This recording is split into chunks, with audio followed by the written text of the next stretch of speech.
What's going on? What's going on? Entertain the Geeky.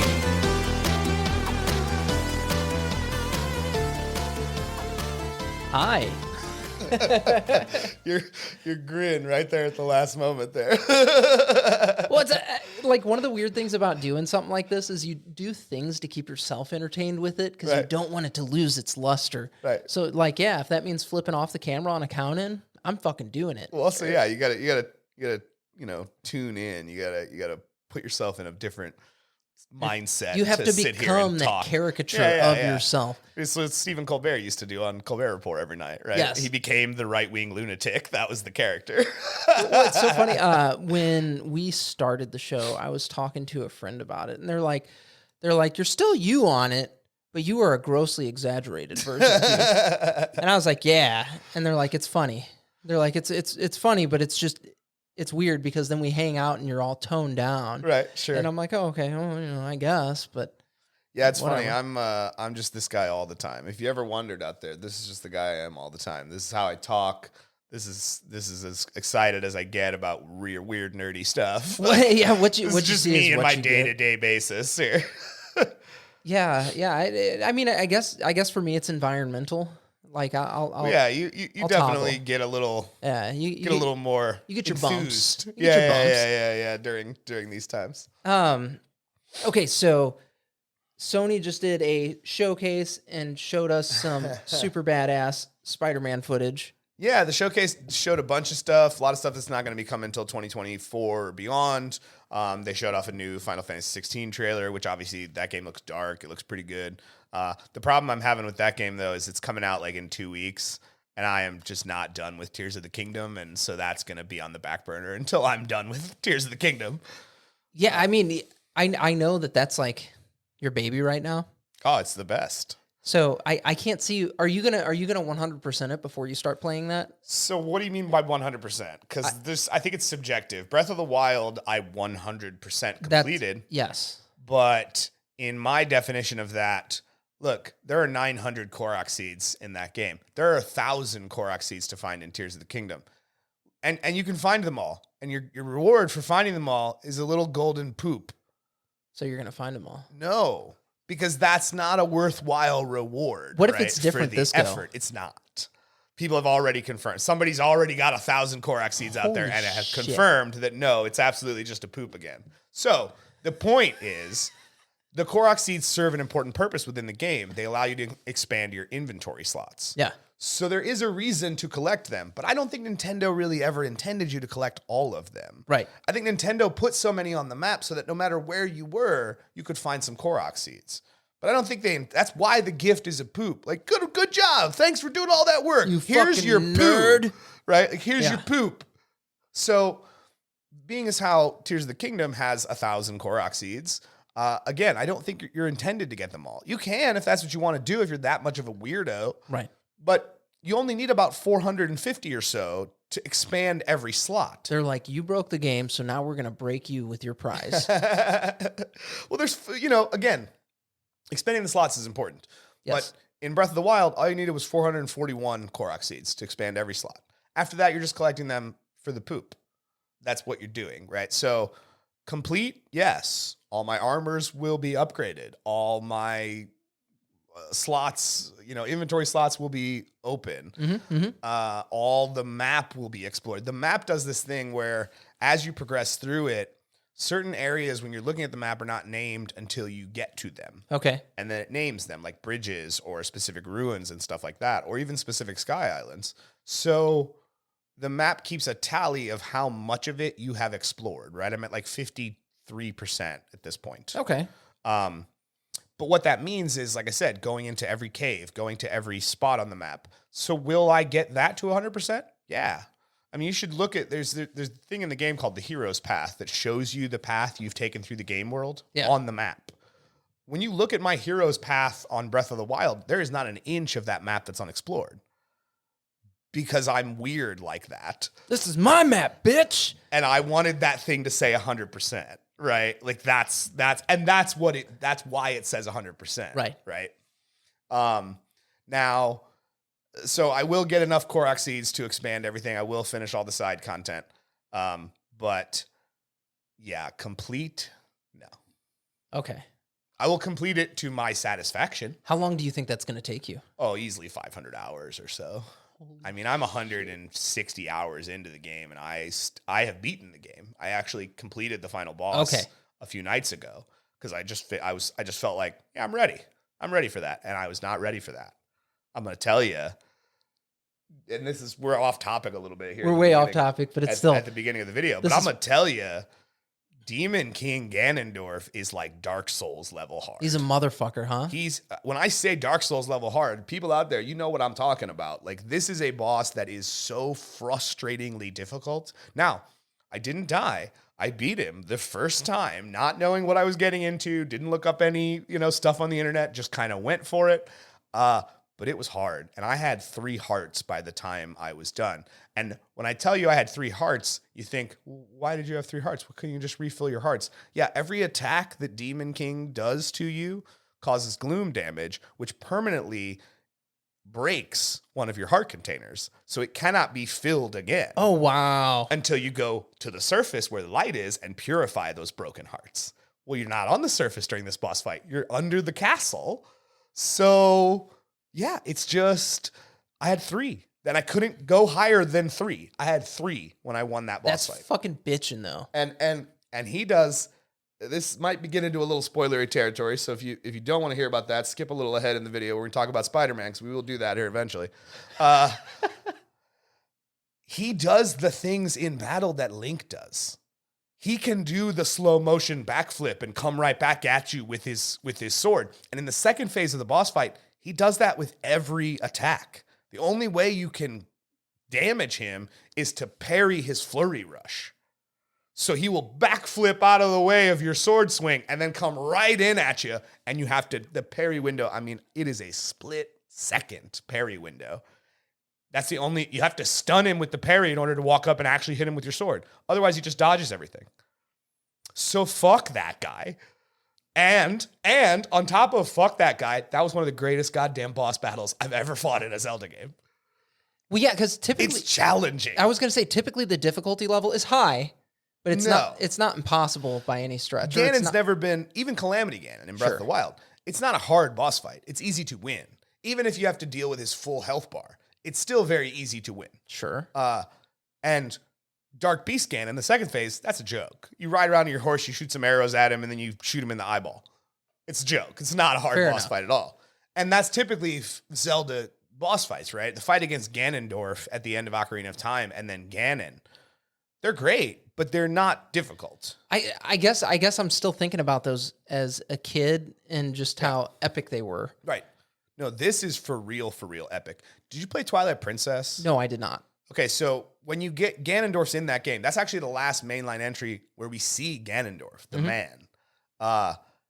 You get into a sword fight with Ganondorf at the end of the game. That's actually really well done. It's epic. It took full advantage of what the GameCube and the Wii were capable of because it came out on the Wii and on the GameCube. And it's a straight mano a mano, one-on-one sword fight, and it's really fun. And so that was what I was looking forward to within the Breath of the Wild engine. What I could not have imagined is that everything about what the Breath of the Wild engine got applied to Ganon as a boss. Like, he can fight like Link, and that's terrifying. He's a badass. Link is like, when you do the flurry rush, you basically, from the enemy's perspective, the Flash for a second. You dodge because we see it in slow motion, but imagine the perspective of the monster that he's fighting. Right. Right? He's moving like the Flash, and then he comes in and just starts wailing on you with his sword real fast. Yeah, Ganondorf can do that. And he does it to you, and you're like, and man, he does it with every attack. Okay, back to Spider-Man. Yes. Back to Spider-Man. Sorry, I got frustrated. No, that's okay. I get it. Great ending, though. Great ending. So Sony does their thing. They do their thing. And they showed off some stuff, and they ended it with finally Spider-Man 2. And we come in on a jungle scene with like a guy who's like clearly hunting someone, and you assume it's Kraven. Yeah. Because we heard that Kraven was going to be in the game. Kraven, the voice actor for Kraven, actually narrated that first teaser. That was his narration. So this had a little bit of Russian, a little bit of a Eastern European accent. Yeah, there, right? But then, so you see him kind of notice a target, and he like pulls his knife out, and he walks up, And then you hear him say, "You've gotten slow in your old age, Sergey." And he stabs at a thing that's not there. And then the camera pans back to Kraven standing behind him. The real Kraven, the Hunting him. Yeah, the full-on leopard print, big furry collar.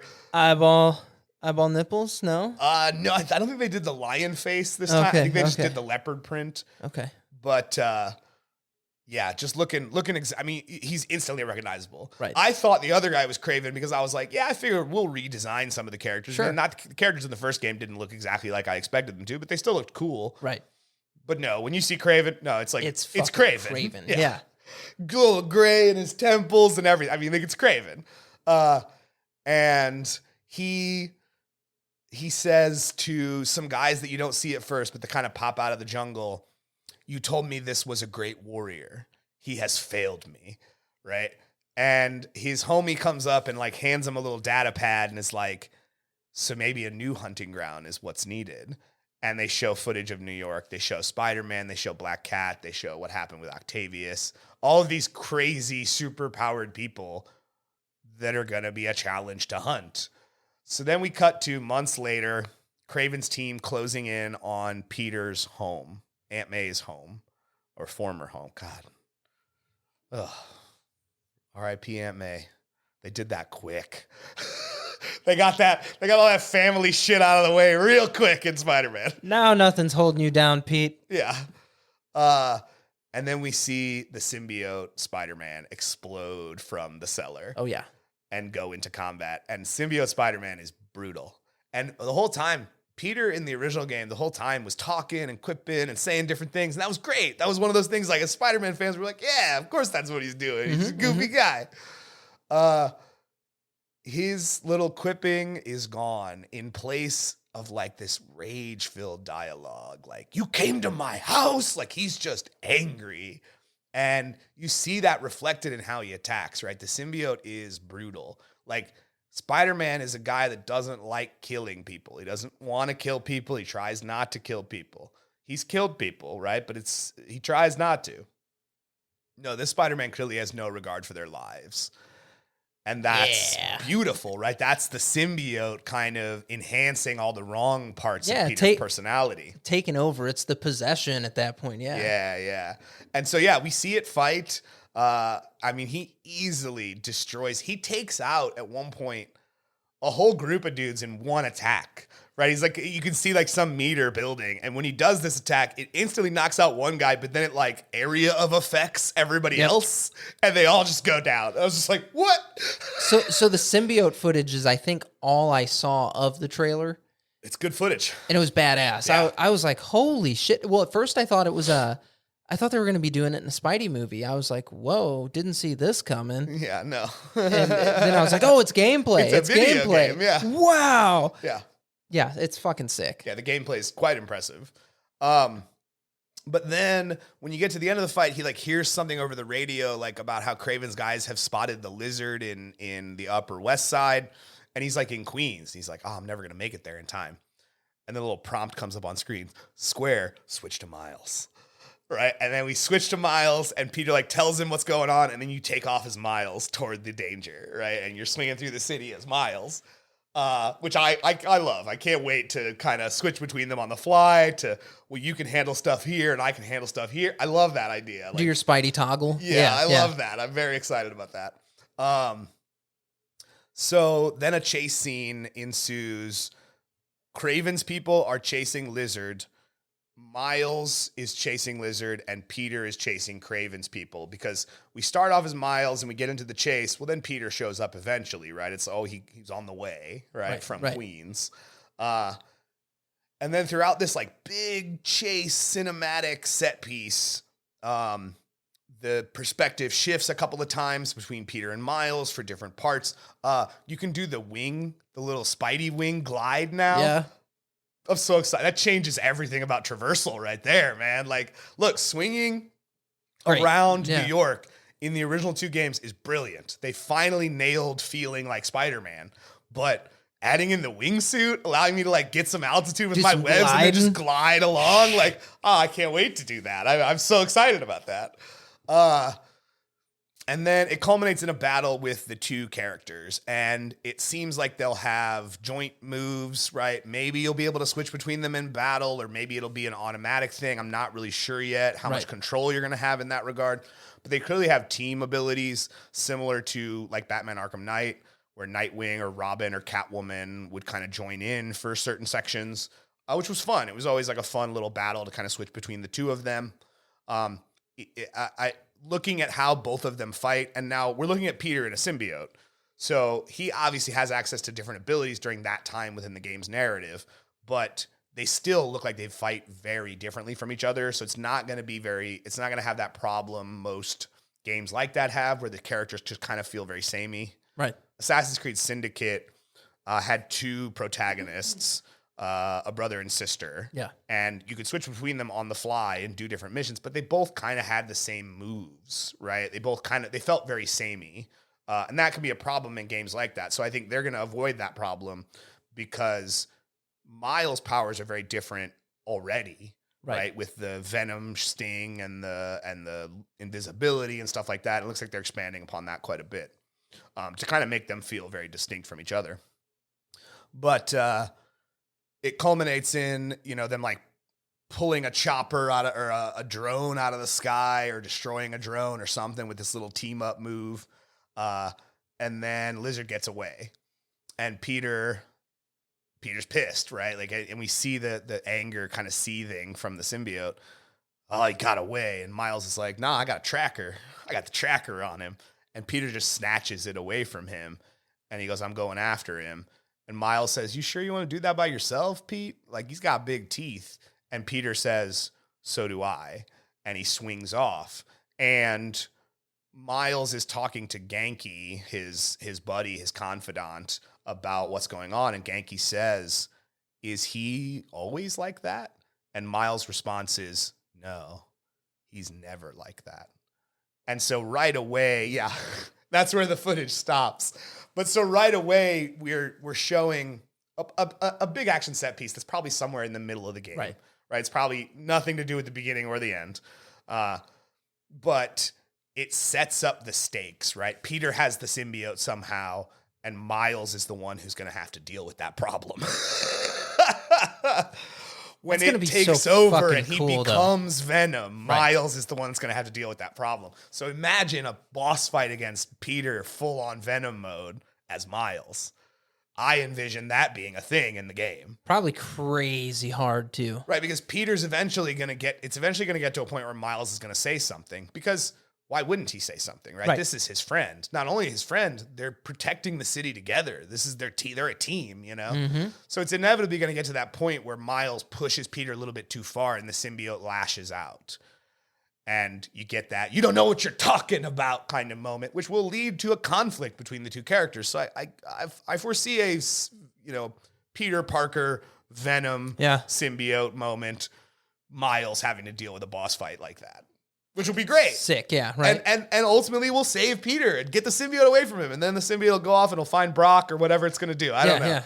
Because Brock or someone that's not Peter ends up with the symbiote, because the original teaser shows Venom. And Miles and Peter are the ones that see it in the alley, right? So, and we know that Tony Todd is voicing Venom. Well, so imagine just Tony Todd voicing Brock and then doing, what any actor who's played the symbiote has done, whether it's in animation or live action, and just kind of altered their voice a little bit for those moments to sound a little more monstrous. Yeah, sounds spooky. Right? Yeah. So spooky. Or they just gave the symbiote an entirely different personality, and Tony Todd is the one who's going to be giving us that personality. Either way, I'm very excited that Tony Todd's going to be in the cast. Yeah, that'd be That's a big name, right?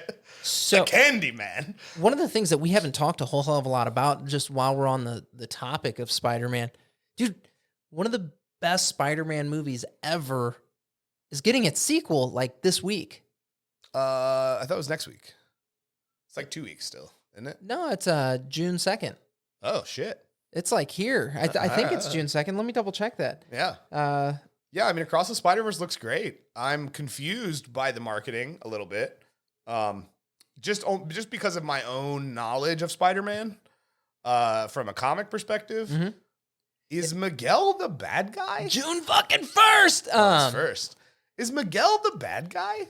I think so. Why? Though? I don't know. That doesn't make sense. Right? When I saw Miguel in the trailer and Gwen and Miles walked in and he goes, "Why did you bring him here? He shouldn't be here." And I'm thinking, but why? Well, it might not be. Be here? Is it because he's not Peter? You're not Peter. It might not be a thing where it's where he's like a protagonist or antagonist. I'm sorry, where he's an antagonist. It might be a thing where he's concerned with like reality getting fucked up by him being there or something along those lines. Right, but that's also doesn't make sense, right? Because if reality could be affected by all the spider people being or by Miles being here, why don't all the other spider people that are here alter the timeline in some weird way, right?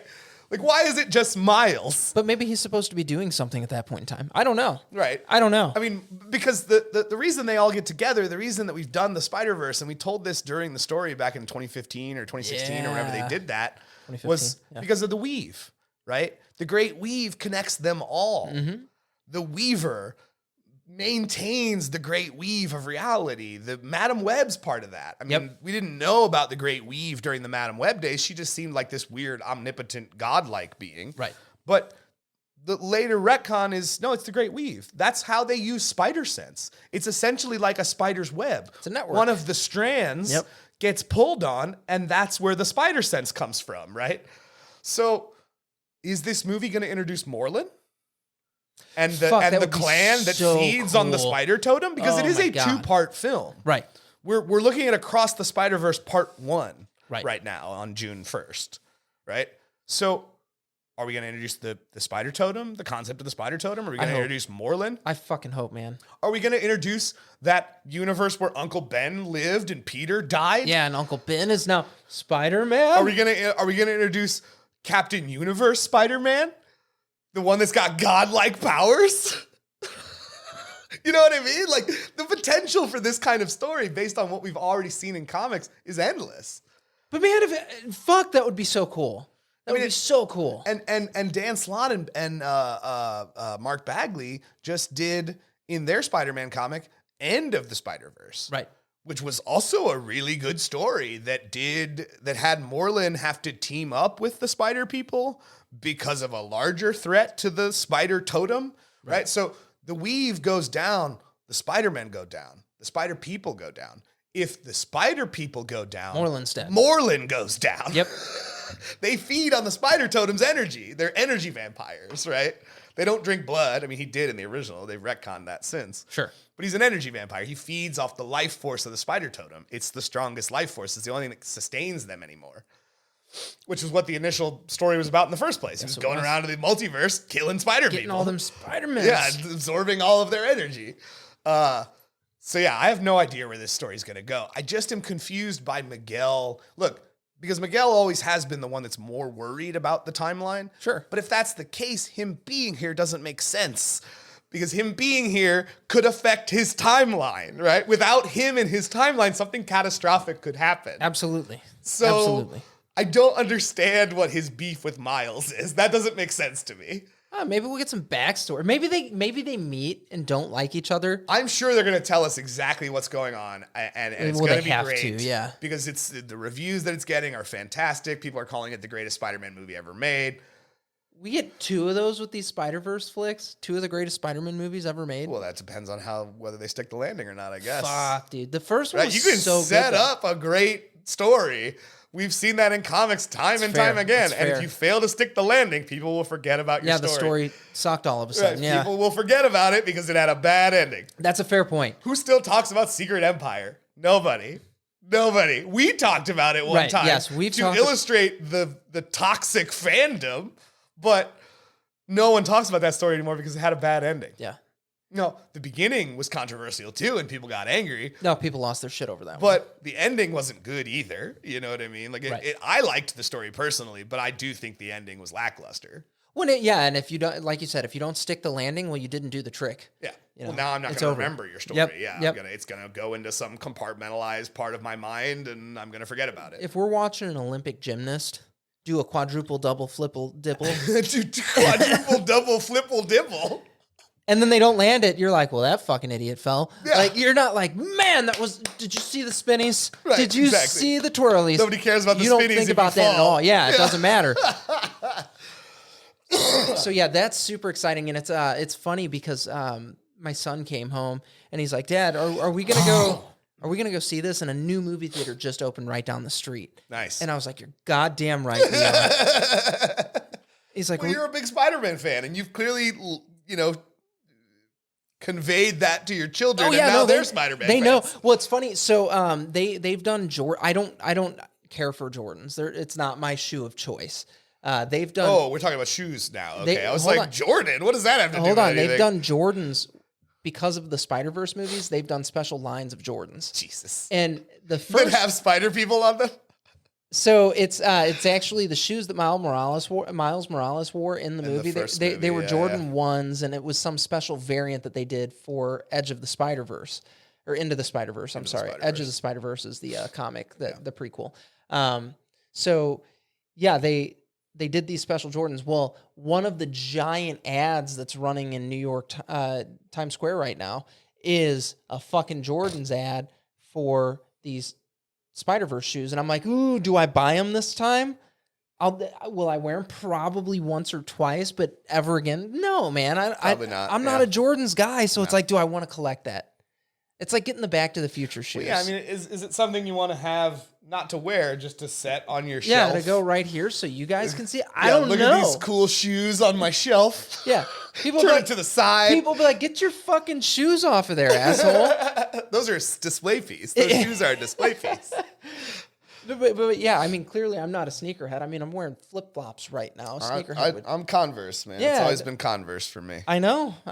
Your character when it was drawn up for Entertainment Geeky is wearing Converse and a fedora. My weird Kevin Smith looking superhero guy that you drew for me. I didn't even draw it. Oh, that was someone drew for me. Jeff Craig. All right, Jeff Craig. Thanks, yeah. Jeff Craig. No, he's brilliant because I was like, hey, will you make a Jason? And he was like, yeah. And then he did it with fedora, chucks. Oh no, it's perfect. It's right? incredible. But I saw it and went, do I really look like Kevin Smith? Is that how I look? Because that's what it looked like to me. It looked like one of those Blunt Man or Chronic. Yeah, one of those Blunt Man I guess cartoons, right? because he did the trench coat on it. Yeah, but the trench coat, the ponytail, right? Like, But that that's- was Kevin Smith. Look, the fedora is not Kevin Smith, but if it was a backwards hat, Oh, that's no. a spitting image of that Kevin would Smith. that would be fucking Silent Bob at that point. Exactly, And yeah. you are not a Silent Bob. No, I Far- got too far much from to it. say. Yeah. I got So- too much to say. Yeah. But Nikes. That's just weird. Yeah, that's Isn't it bizarre? But it's weird one of those, little segue it's there. one of those things as a collector and like as somebody that loves Spider-Man, I'm like, do I need this? Do I need any of it? Probably not. But do I fucking want some of the stupid shit? Yeah, man. I want it bad. So bad. There are certain things though that people will say, right? Like people say, I need that. Well, you don't really need that. You want that. No, see, like, I think that's wrong because there are certain things that I need. I needed Legend of Zelda Tears of the Kingdom. I needed it. It's a soul thing. It was not, I want it. No, I need it It's in about, my life. It's about your soul at that point. It's you're replenishing your life force. You're cleansing those hearts. Yeah. The Ganon is corrupted. So yes. Like that's exactly what you needed to continue to live life in a prosperous way. Yeah, I think conflating needs and wants, right? Is it something that's absolutely necessary for me to live? Most people would say no. I would argue yes. Video games do a lot for my mental health. Sure. And that dopamine and that making me feel good for accomplishing. I mean, shit. When I finished that boss fight, I smoked a celebratory joint. I was like, yeah, that was a victory right there. Yeah. Like, that was a real hard fought victory. I fucking earned this. I needed that, right? Because again, it does a lot. Like I can come home from a really bad day. And it's like, I don't work at a job that's hard, but sometimes it feels like work, right? Like coming home after a free comic book day, I was fucking beat, right? Like that was a day. Right. I don't even think we recorded that next day because I slept in. No, we didn't. We talked that night actually. Yeah. And I was like, dude, stay home. Like, yeah. I was like, don't worry about it because I know you're work day. You're wiped out. Yeah. Well, it's funny. I don't do a hard job like being a salesperson. Sure. Not a hard job. Mental, it's brain damage. And like, I told my wife that for a long time. I'm like, here, I like it, I deal with brain damage, and then you come home and like that's your time that you try to like veg out a little and realign your chi, if you will. Right. You know, get your shit right. And but you've not really done anything physical up until that point. So then you run into the issue of sleep. Right. And then you can't sleep appropriately, so it just ups the stressors the next day, and it's like, fuck, dude, it's this awful cycle of you know, not doing manual labor, I suppose. Right. And I'm like, man, I should probably do man stuff with a hammer or a drill. No one ever taught me how to do that stuff. I don't want to do that stuff now. I'd probably hurt myself. I do it now as a means of it's my justification of my being. I'm like, you know what, dude, I can do this. I know I can do this. So I hung a fan. I didn't electrocute myself, which was fucking the coolest thing, not dying, hanging a fan. I stood on a ladder and didn't fall off of it. Also very impressive. Yeah. Maybe not that impressive. And then I used power tools, and I'm like, dude, I can't believe motherfuckers let me buy these. But some asshole at Home Depot doesn't fucking, they're like, are you this dumb? And I'm like, oh yeah, totally this dumb. They don't even do that. There's no vetting process there. So I buy them, and then I go out into the world, AKA my home, and I start using them in scenarios that are extremely dangerous, not only to me, but to my loved ones. Yeah. I don't burned your whole house down. Don't know how to wire things, but I figured it out. I'm like, oh, this works real fucking good now. Yeah. And there's a fan now. It lights up and it spins. When we stop doing this, you guys will know it's because Chris's house burned down from electrical wiring that sparked and lit the whole house on fire. Wiring. They'll be like, what dipshit did this? And I'm like, this dipshit. Yeah. What dipshit sold me power tools? It's his fault. But no, so, you know, that was what I was saying, though, right? Like, after a hard day like that, after a day that just... that breaks you wears almost. you. Yeah. No, I need to play video games.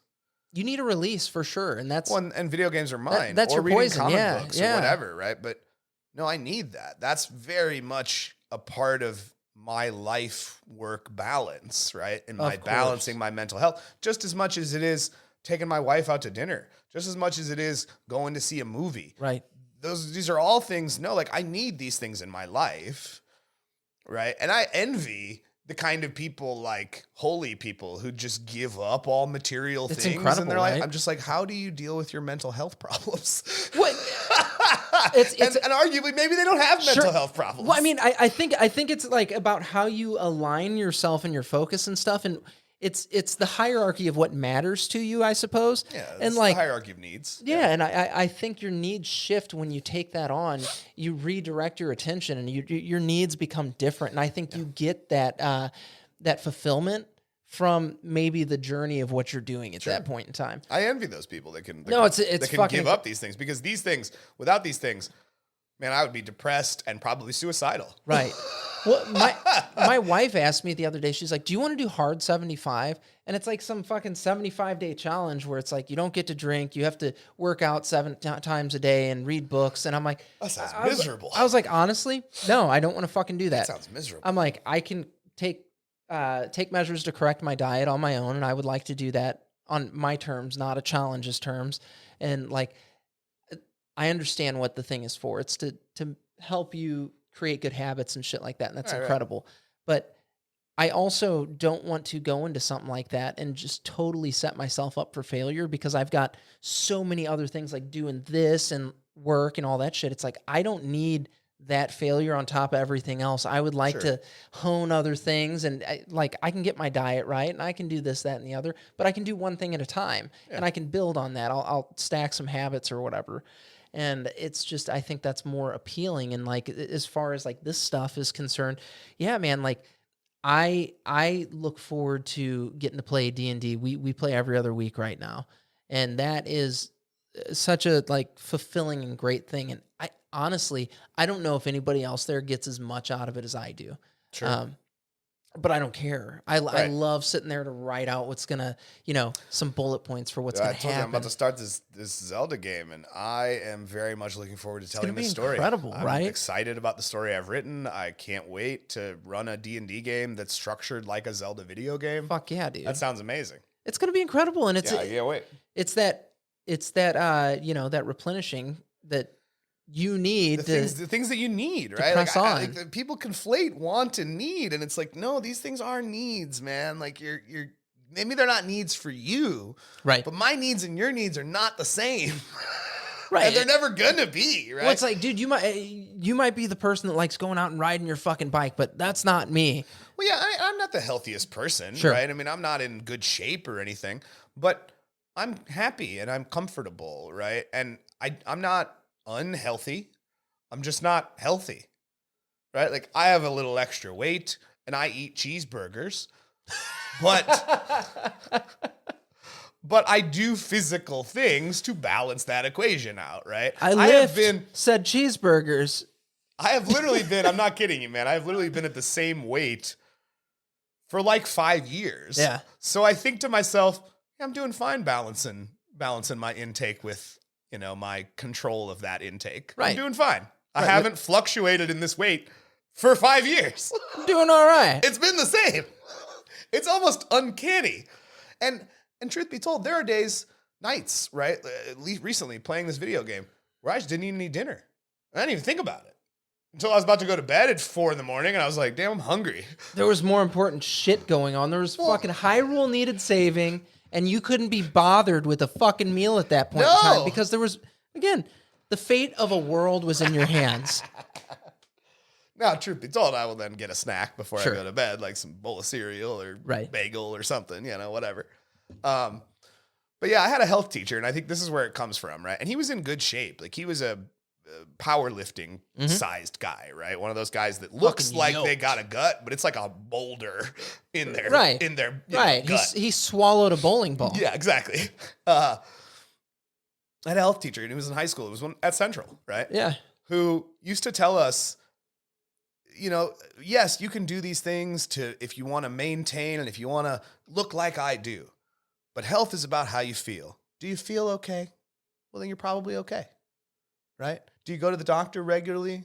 Do they tell you you're okay? You're probably okay then, right? It's all about what you feel. And it blew my mind to see someone like that cultivate a shame-free class, right? Because you think health class, you're learning about human sexuality, you're learning about healthy eating habits, exercise, diet, these kinds of things. But he never shamed any of us. And he was himself, like I said, just like a Viking man. Yeah. So I think it came from there. He picked me up with one hand and he said, "You're just fine." Yeah, he definitely could have. But he always used to say, "Do you feel fine? Well, you're probably fine then." Right? If you're so overweight that it's dangerous, your body will tell you that. Right. Your knees are going to hurt when you walk. You will feel bad, right? Your back will hurt. Your breathing will be labored. Your body will tell you that you need to make a change. So if you feel okay, you're probably okay.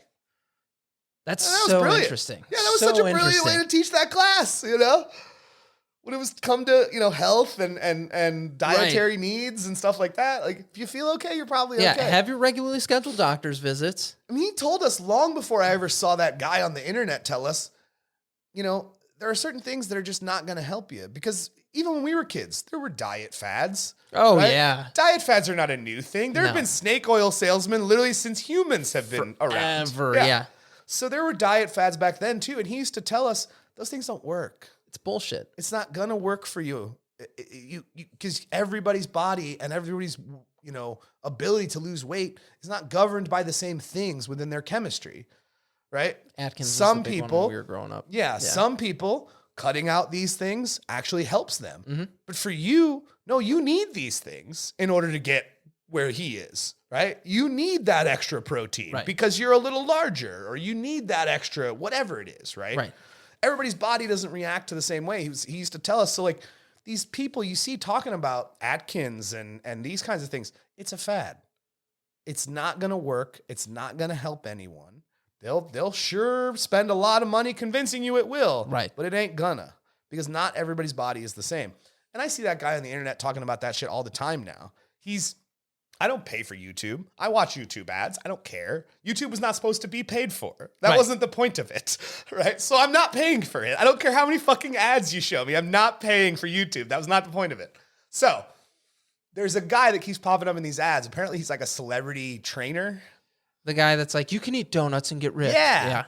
Like, that's a snake oil salesman, guys. He I'm is, sorry 100%. to tell you that that's a snake oil salesman. You know how many fucking donuts I eat and how good I feel? You see him eating pizzas. He's not wearing a shirt and he's fucking ripped. Yeah. Yeah, he looks like Captain America without a shirt on. And yeah. And he's handsome and all that shit. And apparently he capitalized on that because he's the one who trained those guys. Apparently, like, he was the dietitian they hired to get those Marvel dudes to look like gods. So he was not the one that particular. He might have worked with one or two of them. There was a particular personal trainer that worked with those guys that actually had them on crazy fucking diets. And I read an article in the writer of it actually went and trained with this guy because he's like, I want to see what these superhero diets and shit are all about. He got chewed out. So the guy's like, hey, you wear this Fitbit. You get 12,000 steps in every day. He's like, it's going to be a pain in the ass at first, but you'll get used to it. You're going to come here. You're going to train. It's 40 minutes of training. We're going to do specific exercises to build up your shoulders, your chest, and your butt so that you look right, but more that's superhero. A glamour muscle type thing. It is, right? but like that's what most of these guys were doing. Right, And, because they don't actually have to be strong. Right. That's not the point. right. Paul Rudd probably isn't fucking bench pressing a truck, but he looked shredded. No, he was shredded in that first Ant-Man movie. Yeah, so... You know, that's that. Chris Pratt went from the fat, lovable Andy Dwyer to the super ripped, sexy Star-Lord. Yeah, he did. You know? Yeah, he was fucking... That dude was jacked, too. Do you remember how they explained that on Parks and Rec, too? I just quit drinking I beer. just stopped drinking beer. The pounds just fell off. That was great. That was a great way to do that. I just watched like compilation of shit that Ron did in it. Yeah. Oh... Yeah. Love him. Yeah, for sure. But yes, there was some fucking crazy asshole trainer that worked with a lot of them, and it was ridiculous. I thought it was diet. that guy. A little bit of what he does as part of his advertising in the ads implies that. He might have worked with one or two people, but for the most part, they went through. I'll look up the name of the trainer. Yeah. But for the most part, they went through one person, and yeah, this guy had him eating correctly. He chewed this writer out. That's what I was going to say, for having a glass of wine one night. He's like, no, you don't metabolize shit the same, and I have to get a 6-pack on you. So you're not drinking alcohol anymore. Sure. And like 6 months after this writer wrote the article, he's like, I don't fucking do any of that anymore because it's miserable. Right. But I still have a little bit of abs and it's nice. And it's funny because I think once you can maintain it, it's way easier than getting it. That was the problem. Dave Bautista was talking about that, right? Playing Drax. Mm-hmm. Because when he started playing Drax, he played it without a shirt on. Well, if you watch Guardians 3, he's got a shirt on almost the whole movie, right? And they never really explained that in universe, but Dave Bautista has gone on record. Do you know how hard it is to maintain that? It's not easy. I'm 50 years old. Right. I can't do that anymore. He's like, so I put a shirt on because I was a little self-conscious about it. Well, your fucking hormone levels and shit change too. Like, even that too, getting older. Just keeping that tone takes hard work every single day. Right. Multiple times a day. Not fucking donuts, dick face. Yeah, exactly. We say that as one day in the future we'll monetize the channel and that'll be the ad that plays before our show. Whatever. I hope it comes up on this fucking video. And you can eat donuts. Yeah. That's a fucking total diet that in the early days of Entertain the Geeky, that is so something we would have promoted. We'd be like, you should go on a donut diet, a donut fast. Donut diet. A donut fast. I need a donut diet. Well, because we used to deep fry shit and we'd be like, are you ready to fucking deep fry this and eat it and have people listen? Because we didn't even do video. It was incredible. There was no video, but I remember you guys set that little fryer up and fry things. Oh my God. We're doing fried Oreos and fried Twinkies. One of the greatest things ever was fucking 3 grown men sitting at a table and taking a bite out of a deep fried chocolate Twinkie, and all of us giggled like fucking 14-year-old girls. We're like, that's fantastic. It was lovely. We've done some strange things on this show. It's been a lot of fun. I mean, we did the Mountain Dew thing with level That 1 was judge. strange, It was but weird. it was fun. It was fun. I never. I was sick later, but it was fun. I did not feel good. No, And then I we didn't went out and feel had good at all. dinner at fucking Freddy's. Oh no, I went home. My wife was like, "You want ice cream?" I'm like, "No, I don't want fucking ice cream."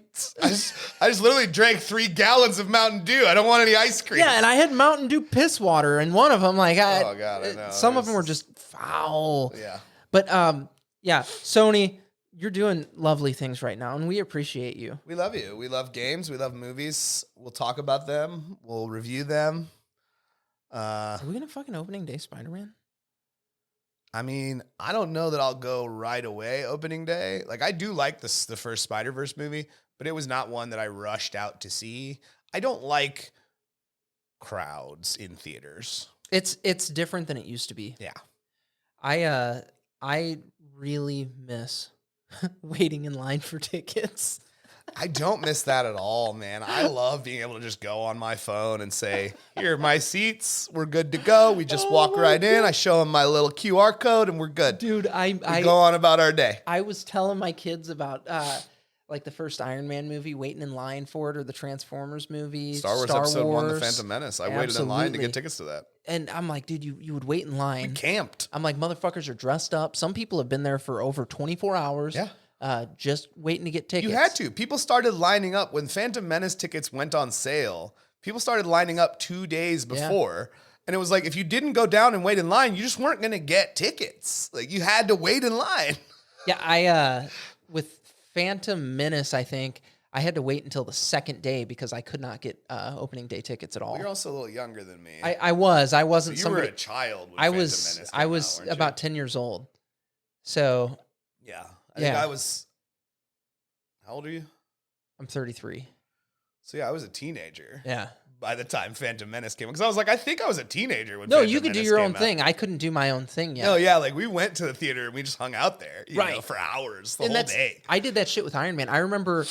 So it was my senior year of high school when the first Iron Man movie came out, and I remember going, getting tickets, and it was a midnight showing because opening day used to mean you didn't get to watch the movie until fucking midnight.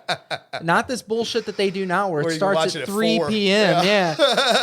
That's not that's not opening day. That's an early screening at that Preview point. screening. So yeah, we went there. Didn't get out of the theater till probably 2:30, 3 in the morning. Yeah. Got home, and then I went to school the next day because it was a Thursday fucking night. Yep. Because that's when movies come out, is Friday.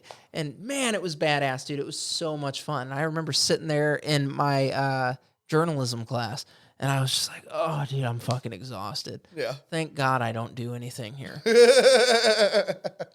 Yeah, I mean, I remember working at the fluorescent store and getting so many people to go to those Marvel releases that we would take up like 3 rows of a theater. Yeah.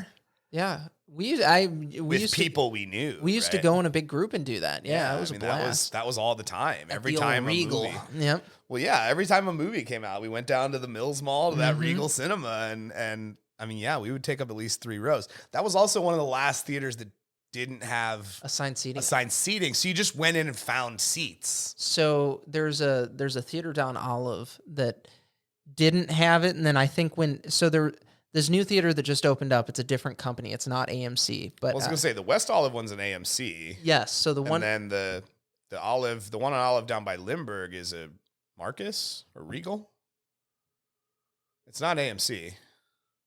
so there's AMC West, which is like Olive and Page and all that, where all that it's intersects. right there by the Buffalo Wild Wings. No. Buffalo Wild Wings right here is the one you're thinking of. That's a B&B now. So that's a Missouri-owned company bought that after, because AMC shut it down because things were slow, and they kept the cheaper to operate theater down Olive open. Okay. Yeah. Okay. Don't show up at my house, you fucks.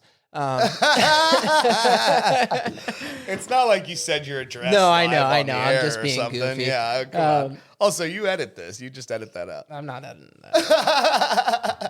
I like the flow of things when we're having a conversation. I'm like, can't have a weird cut there. That'd be fucked up. So it's like, if we say something that's like a little fucked up and it could like exclude somebody, I try not to leave that in there. So like, I don't, one of the things when Entertain the Geeky started, I was like, I don't want to do anything political on the show at all because I don't want to isolate anybody or not have, not let them have the outlet with us. Sure. That's important to me. So I was always really careful about that. But I've said some fucked up shit here before and like totally scrapped episodes and stuff. Political world, man. You can't get around that shit sometimes, you know? And I'm not denying that. But like one of the things that I didn't want to do is when like the 2016 election. Oh, I don't talk about that. Yeah, fuck that. Right. It was a weird fucking time. The only thing that Entertain the Geeky did was endorse voting for Loki. But I think it goes beyond the scope, right? There Right. are certain things about the political world that are well within the scope of what we're trying to talk about. Sure. When it comes to inclusion and this being a hobby that everyone can enjoy. But then when it comes to straight politics, yeah, that goes beyond the scope of what we're trying to do. That's right? what I'm saying. I don't want to exclude anybody because we're having some fucking right-wing Republican or, left-wing Democrat we've had conversations podcast. on the show. I mean, we've talked about, we did that episode about Social issues are talked my nerd gripes about nerds who get mad at the wrong thing. Right. Right. And something we talked about during that was a lot more of the inclusion that we're seeing now, but that people got really upset about, right? That Captain America is a black man and that Thor is a woman. But part of it is not understanding how that's coming about in the story. So, Sure. and like that is one of the things that I brought up while we were talking about it. Most people that are getting pissed off about it don't read things regularly, don't read these books regularly. And they're like, oh, okay, so now you're just fucking taking this established character and saying he doesn't exist, he's now this. Or he's now her. Right, and that's not what's happening. That's not what's happening. You're jumping to conclusions. Right, but it's a headline that they read and shit. The problem with that is, and I think we talked about this when we discussed it as well, the problem is with that is there's plenty of stuff that still fits with what you want it to be. Right. If you still want to read about Steve, there's something there for you. You can read about Steve. Absolutely. Right? No one's forcing you to read about Falcon. Right.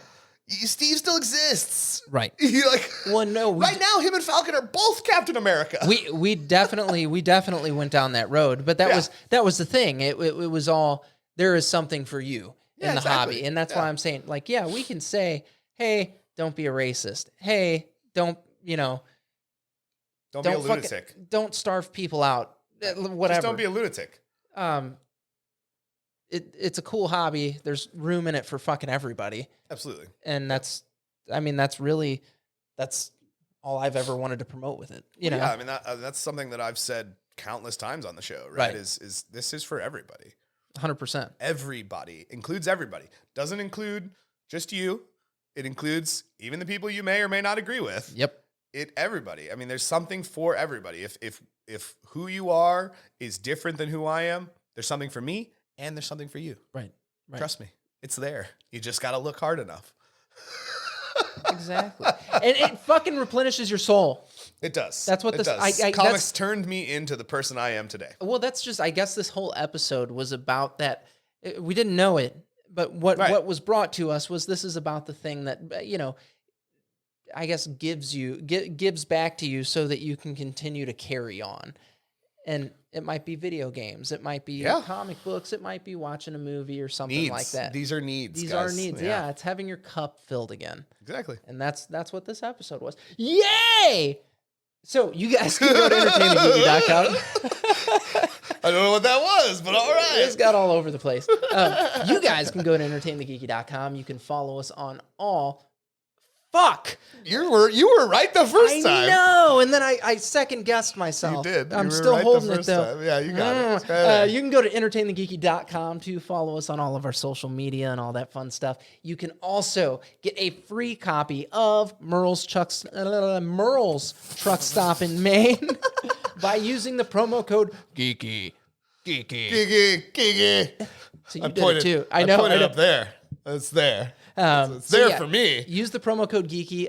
Next week, I'm doing something. I invited you to that. Yes, I'm hoping to be here. I'm starting a new job Tuesday, yes. So I don't know what my schedule's going to look like if you yet. Can't, no harm, no foul. But if I can be here, I'm going to be here. Okay. Yeah. It's going to be in the evening too, if that makes it any easier. That's probably going to be easier. Yeah, okay, cool. It's, so 7:30, we're going to do it. But so we're going to show you a playthrough on that because you've heard it.